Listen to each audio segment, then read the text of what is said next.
Good day everyone, I am Chermay Gaetera, a BEd3 student of Northwest Chatham campus.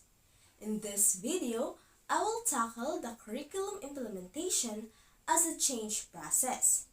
This lesson is part of Unit 3 Phases and Processes of Curriculum Development. So, let's get started. After we are done with the phases of planning and designing the curriculum, we will now move on to the implementation of the curriculum. So again, our lesson is all about curriculum implementation. We all know that teachers are involved since they are the one assigned to implement the curriculum and act as a manager.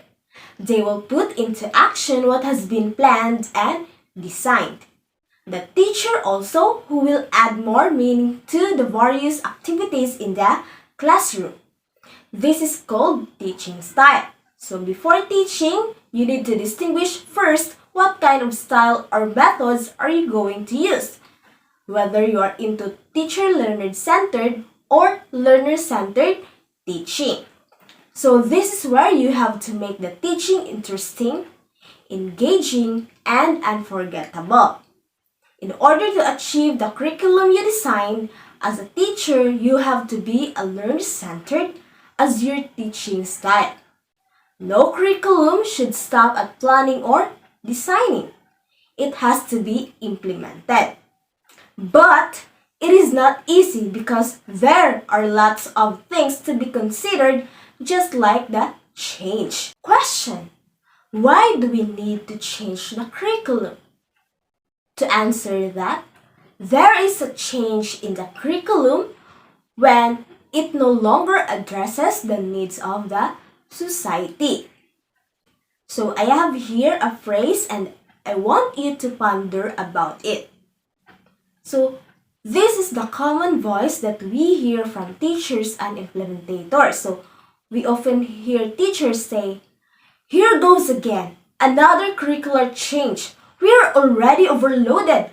Why do we have to do this?" This is a common voice that we hear from teachers and curriculum implementers. Change is inevitable in curriculum development. To be relevant, we need to change. So, a change is for the better and it can obviously seen through implementation. Although we can understand why teachers said that because they have too much workload and paperwork. Even if they are already at home, they're still working. If there will be a change, teachers needs to adjust themselves in order to achieve the objectives of the curriculum. So when we say curriculum implementation, what does it mean? So following the curriculum models of Tyler, Taba, Saylor, and Alexander or Lewis, the next step to curriculum designing is the implementation of the curriculum. So this is the phase where teacher action takes place. It is one of the most crucial processes in curriculum development, although many education planners would say, a good plan is work half done. So if the good plan is work half done, it means that the other half of the success of the curriculum development rests in the hands of the implementer, which is the teacher.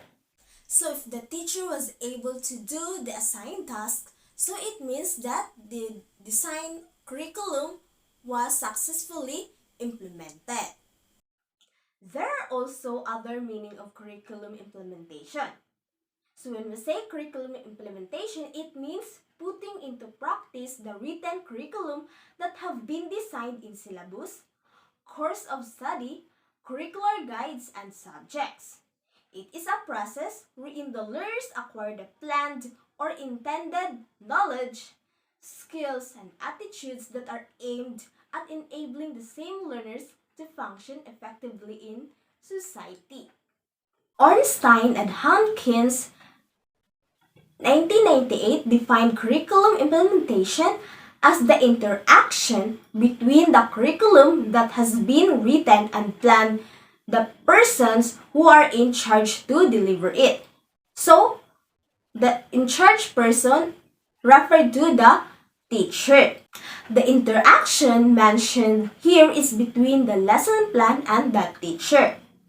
Teacher should have a sufficient understanding about the lesson plan. To them, curriculum implementation implies the following. So there are four. First, shift from what is current to a new or enhanced curriculum. Previously, we have the basic education curriculum and now we have the present, which is the K-12 curriculum. Second, change in knowledge, actions, attitudes of the persons involved. Since the teacher is the one who is involved, so the teachers have to change their way of teaching from being traditional into learner-centered teaching, like using a constructivism approach. Learners are actively engaged in learning, like having a collaboration with their peers and classmates. Third, change in behavior using new strategies and resources. So, as teachers, we need to change our behavior and try out being innovative and creative in giving the lesson. So, as teachers, we should not just lecture and read what's on the books. So, in order for the students to engage more about the topic, you have to be more innovative, be creative, be flexible for the class to be more unforgettable, and it will stick to your learners' minds and they will be able to apply it in life. Fourth, which is the last one, change which requires efforts, hence goals should be achievable. Teachers should be willing to embrace the change and trust the process. Lux and Liberman, 1983, defined curriculum implementation as the trying out of a new practice and what it looks like when actually used in a school system. It simply means that implementation should bring the desired change and improvement. So in the classroom context, the curriculum implementation means teaching. Teaching what has been written in the lesson plan. So, as a teacher, you should teach what is written in the lesson plan.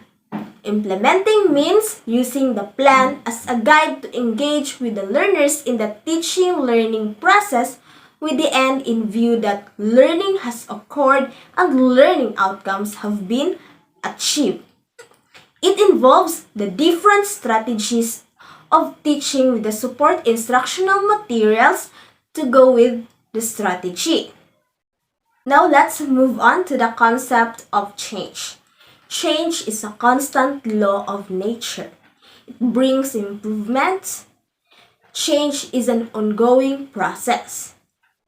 Though not all changes lead to improvement, but all improvement requires change. The ability to develop, test, and implement changes is essential for any individual, group, or organization that wants to continuously improve. So change is inevitable. We already know that. Change is the only constant because the world is always changing, so are people. So that's all for my report, and I hope you gained something that what we had discussed today. For the continuation of this topic, my groupmate will discuss it. That's all, and thank you for listening. Goodbye, everyone.